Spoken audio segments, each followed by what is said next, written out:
योगेश जी, श्री हरिवंश महाराज श्री, आपके चरणों में कोटि कोटि प्रणाम। महाराज जी, मेरा सवाल गीता जी पर आधारित है।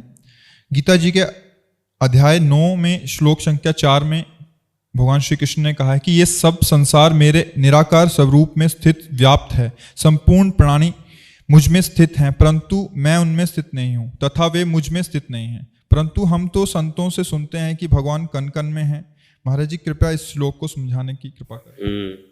जैसे शरीर पंचभूतों से बना है, अब इसमें पंचभूत प्रवेश ना करें। पंचभूतों से बना है और पंचभूत कहें कि मैं इस देह में प्रवेश नहीं करता हूं और मेरे से ही ये देह बना हुआ है, तो उसी बात को भगवान घुमा के कह रहे, केवल समझना है। जब पहले से तो प्रवेश क्या करें, वही इंद्री बने, वही मन बने, वही त्रिगुण माया बने, वही सारा खेल, तो किसमें प्रवेश करें? दूसरा हो तो उसमें प्रवेश करें ना, वही तो बने हुए है ना। यही तो बात समझा रहे हैं। और शास्त्र की वाक्य से घुमा के होते कि बिना भागवतिक बुद्धि के आप उसे समझ नहीं सकते हैं। जैसे जल बर्फ बना है, अब जल कह दे कि मैं बर्फ में प्रवेश नहीं करता हूं, मैं उसमें नहीं हूं और बर्फ मेरे में नहीं है, तो आप क्या समझेंगे? विनोदी तो समझेंगे ना, क्योंकि जल ही बर्फ बना है, बर्फ ही जल स्वरूप है। नहीं समझ आई? अभी पहले से भगवान वहां विद्यमान है, तो प्रवेश क्या करें? पहले से विद्यमान है, इन्हीं रूपों में विराजमान है, तो प्रवेश क्या करें? वो समझना है भगवान की उस वाक्य महिमा को। भगवान ऐसे वाक्य बोलते हैं कि जैसे जादूगर जादू दिखाता है तो जमूरे को पता है, सबको नहीं पता है। ये कैसे सोने का सिक्का निकाल रहा है और चांदी का सिक्का निकाल रहा है, अगर वो निकाल लेता तो वो काहे को गली गली डोलता, वो जानता है। तो ऐसे ही भगवान के वाक्यों को कोई भगवत अनन्य तन्मयता प्राप्ति की भक्ति जान सकता है, दूसरा नहीं। भगवान जो कहते हैं कि मैं उनमें प्रवेश नहीं करता, वो मुझ में नहीं है, क्योंकि वही वो बले हुए हैं। समझनी ये बात। महाराज जी, जप में राधा वल्लभ श्री हरिवंश की अपेक्षा राधा नाम में ज्यादा मन लगता है, कृपया दोनों में से किसी एक नाम को जपने का। हाँ, तो जपो। हम तो जब उपदेश देते थे कहते राधा या राधा वल्लभ श्री हरिवंश नाम जप। जय ठक्कर श्री हरिवंश महाराज श्री। महाराज श्री, क्या संसार में रहकर भगवत प्राप्ति का निश्चय किया जाए तो प्रभु पथ प्रदर्शित करते हैं? वही सर्वगुरु हैं, वे सबके गुरु, जितने भी महात्मा हैं सब उन्हीं के वचनों और उन्हीं की चरण रज के प्रताप से गुरु बनते, महात्मा बनते। जगत गुरु भगवान सबका हृदय में ज्ञान उपदेश करके परमार्थ का पोषण करते हैं। गुरु बनाने के पहले भी तो वही पकड़े हुए थे, किसी का भी कोई जो गुरु नहीं वर्ण किया था तब भी तो वही जगत गुरु पकड़ के लाए, वही तो संभाल रहे हैं। गुरु तो अब मिले हैं, पर जगत गुरु तो तुम्हें गर्भ से ही संभालते चले आ रहे हैं। उन्होंने मनुष्य शरीर दिया उन्हीं जगत गुरु ने, और वही जगत गुरु गुरु रूप में आकर के उपदेश कर रहे हैं। पर प्रधानता वही गुरु है, वही भगवान ही सबके ज्ञान दाता है। कोई अहंकार करके अगर बोले कि ऐसा वैसा, तो वो केवल माया का विलास है और कुछ नहीं। तरंग बहुत मुझ में ताव दे, समुद्र के ऊपर अटखेलियां कर रही है, उसी का है सब कुछ। समुद्र का ही तो स्वरूप है तरंग, और वो ऐसे ही कोई ज्ञान के अभिमान में, तो अलग बात है। नहीं तो जगत गुरु भगवान ही सबके गुरुदेव हैं। वही गुरु रूप में आकर के भी बंदों गुरुपद कंज कृपा सिंधु नर रूप हरि ही ऐसा आकर वो क्या सर्वेश्वर सर्वगुरु, गुरुओं के भी परम गुरु भगवान श्री कृष्ण है, भगवान श्री हरि है, इसमें कोई संशय नहीं। वो गुरु मंत्र ले या ना ले, हरि सबको दुलार करके सबको सतमार्ग बताते हैं। उनकी बात मान जाए तो उसका कल्याण हो जाए, बात ना माने तो गुरु बना लेने पर भी नरक मिलता है। बात ना माने तो गुरु बना लेने पर थोड़ी कि परम पद मिल जाता है, उसको भी नरक मिलेगा अगर आचरण बुरे करोगे। भाई, आप किसी भी डिपार्टमेंट में सरकारी हो जाए और वहां आप उसके कानून के हिसाब से न चलेंगे तो जेल आपको भी मिलेगी। ऐसा नहीं है कि केवल चोरों के लिए ही जेल है। अगर आप अच्छे आचरण करेंगे तो आपके लिए अलग कानून है, बुरे आचरण करेंगे तो चाहे जितने कानून के पदाधिकारी हो तो भी आपको दंड मिलेगा। ऐसे ही अंकित जी, महाराज जी के चरणों में कोटि कोटि नमन। महाराज जी, आजकल के जो बच्चे हैं जो संसारिक कॉलेज आदि में रहते हैं, आपका सत्संग सुनते हैं या संतों का सत्संग सुनते हैं, तो उनमें प्रेरणा होती है कि वो नाम जप करें और वृंदावन धाम वास करें, बट माता पिता अनुकूल नहीं रहने के कारण वो वृंदावन वास करें इसकी तो हम प्रेरणा नहीं करेंगे, लेकिन हम कहीं जा नहीं पाते, पर हमारे हृदय में एक ललक रहती है कि हमारे जो नौजवान हैं एक थोड़ा तो सत्संग सुने, थोड़ा तो शास्त्र स्वाध्याय करें, क्योंकि अपने को वो ऐसे बर्बाद कर रहे हैं कि उनको महत्व ही नहीं पता अपने जीवन का। वो शराब पी करके उन्मत्तता में ऐसी गाड़ी चलाई, मर गए। ऐसे आचरण किए, गोली मार दी गई। ऐसे आचरण किए, जेल पहुंचा दिए गए। नौजवान बच्चे उन्माद अवस्था, उनको पता नहीं, या स्वयं ऐसे आचरण किए कि अपने जीवन को ही बर्बाद कर रहे हैं। तो थोड़ा शास्त्र स्वाध्याय और सत्संग हो तो कम से कम उनको दिशा तो मिले।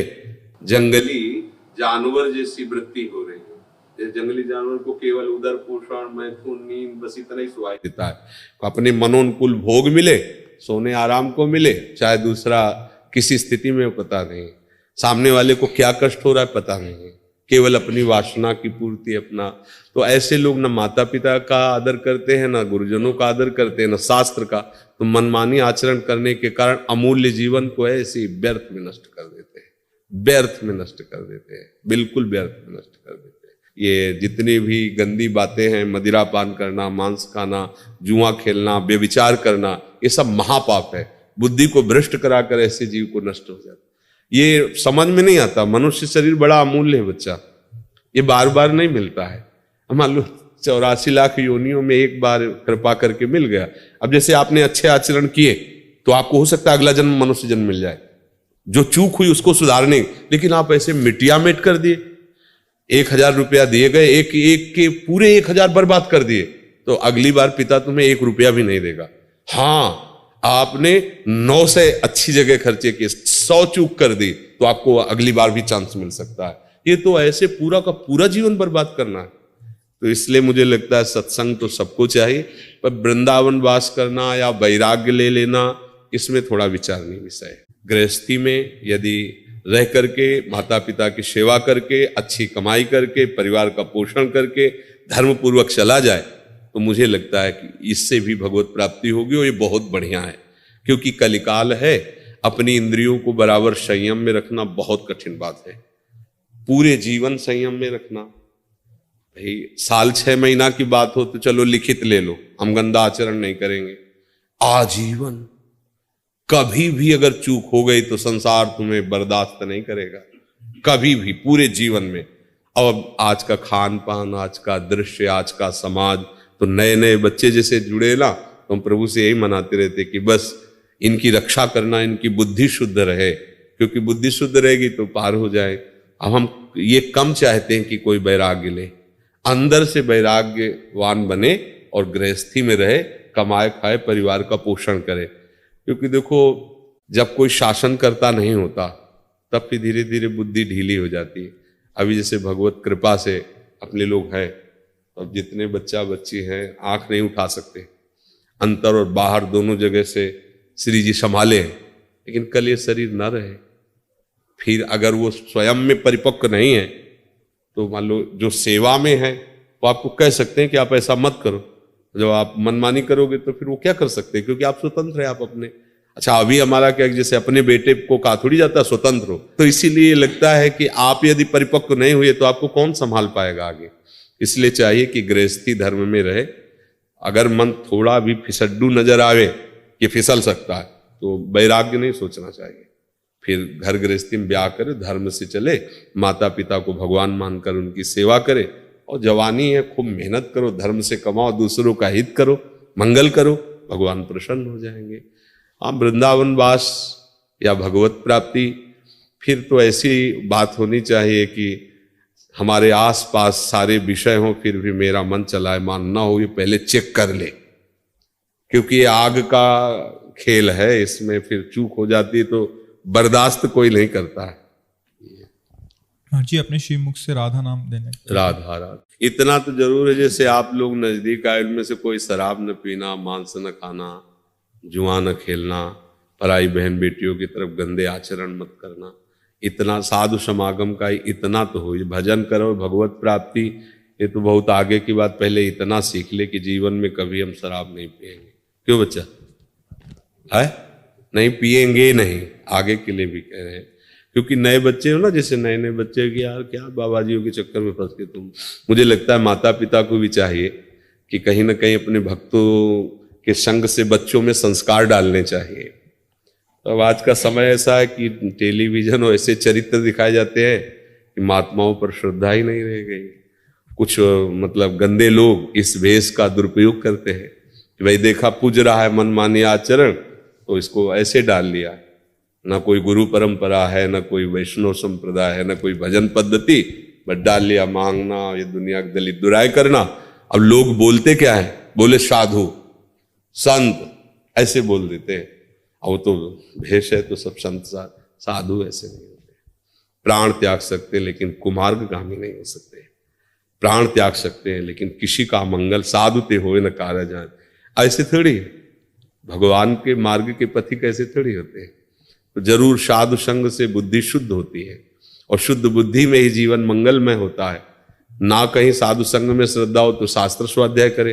गीता है, भागवत है, रामायण है, बड़े सरल सरल महापुरुषों ने ग्रंथों की रचना की, उनका स्वाध्याय, तो बुद्धि शुद्ध होती है उससे।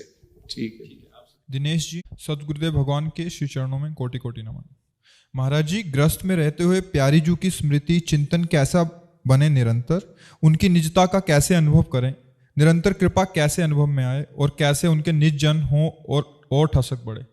देखो, जहां हमारी महत्व बुद्धि होती है वहां हमें चिंतन करना नहीं होता, स्वाभाविक होता है।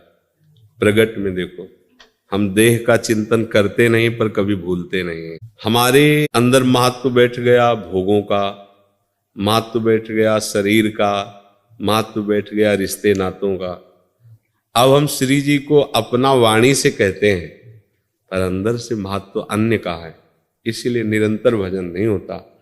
अगर केवल एक संबंध श्री जी से रह जाए, जैसे मीरा जी कहती ना, मेरे तो गिरधर गोपाल दूसरो न कोई, फिर ये प्रश्न नहीं रहेगा, फिर प्रश्न रहेगा, फिर तो मन बुद्धि चित्त अहम ये उन्हीं की ठसक में भर जाएंगे, उन्हीं का सतत चिंतन होता रहेगा। बस साधना इसी बात की है कि हमारा कोई प्रिय न रह जाए, हमारा कोई अपना न रह जाए, हमारा कहीं महत्व न रह जाए, बस इतने की साधना है। शेष आगे सब कृपा से आपको खुद अनुभव में आने लगेगा।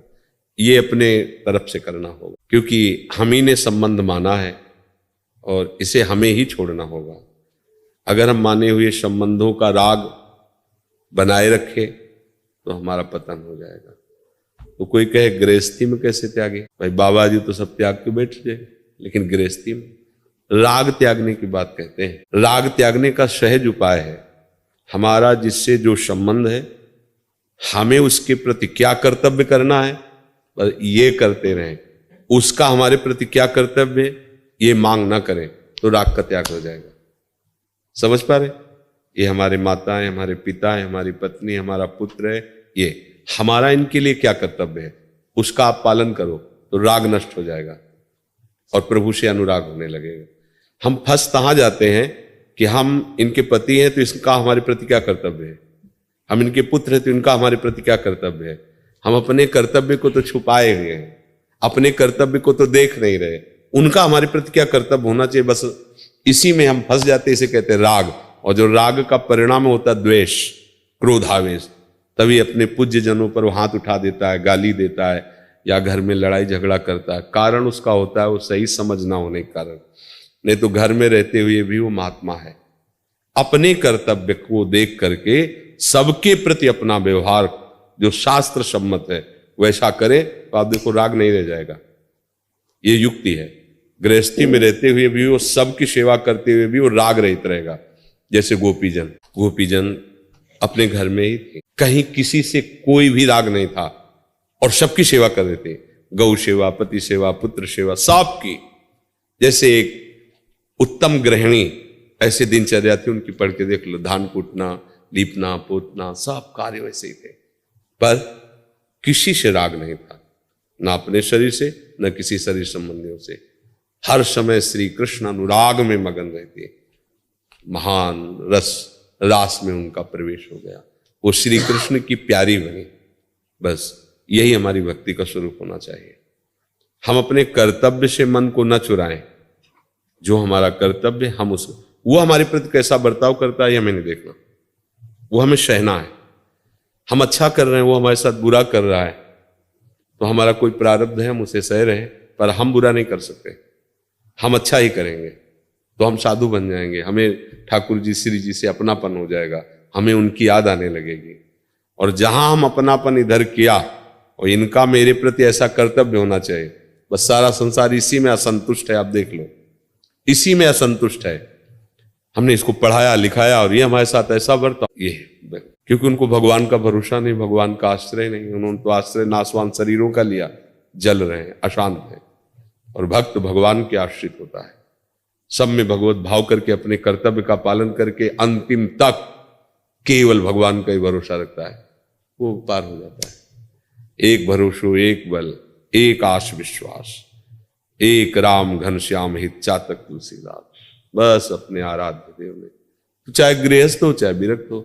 अब मान लो हम संत वेश में आ गए और सावधानी नहीं तो तुमसे ज्यादा हम परिवार इकट्ठा कर लिए। अगर हम राग माने तो तुम्हारे परिवार में तो 2-4 लोग होंगे, या तो हजारों की संख्या में, फिर बंध गए। राग रहित तो लाखों होने पर भी दूसरों न कोई, और राग सहित तो एक लंगोटी भी राग में फंसा के गिरा सकती है। एक लंगोटी का राग भी उसे ब्रह्म प्राप्ति में बाधा पहुंचा सकता है। और राग रहित तो चक्रवर्ती सम्राट अम्बरीश, ये कोई फर्क नहीं। बस ये समझना है, राग और वैराग्य का भाव हम बाहरी भेष में ना ले जाएं, हम उद्देश्य में ले जाएं। उद्देश्य ठीक है वो सब ठीक है। मानसी जी गाजियाबाद से, श्री हरिवंश, हमारे गुरुदेव भगवान के चरणों में कोटि कोटि नमन। गुरुदेव, बतौर माता पिता हम कैसे अपनी शरीर की बेटी का पालन करें कि वो एक अच्छी भक्त बने? स्वयं भक्ति होगी। जैसे पुष्प में जब पराग होता है तो भौरे मडराने लगते हैं, निमंत्रण नहीं दिया जाता। ऐसे ही हमारे हृदय रूपी पुष्प में जब भक्ति होगी तो भगवान के सब सद्गुण आ जाएंगे। तो हमसे जो जुड़ेगा, चाहे वो पुत्र हो चाहे शत्रु हो, दोनों का ही मंगल होगा, दोनों ही भगवान की कृपा के पात्र बनेंगे।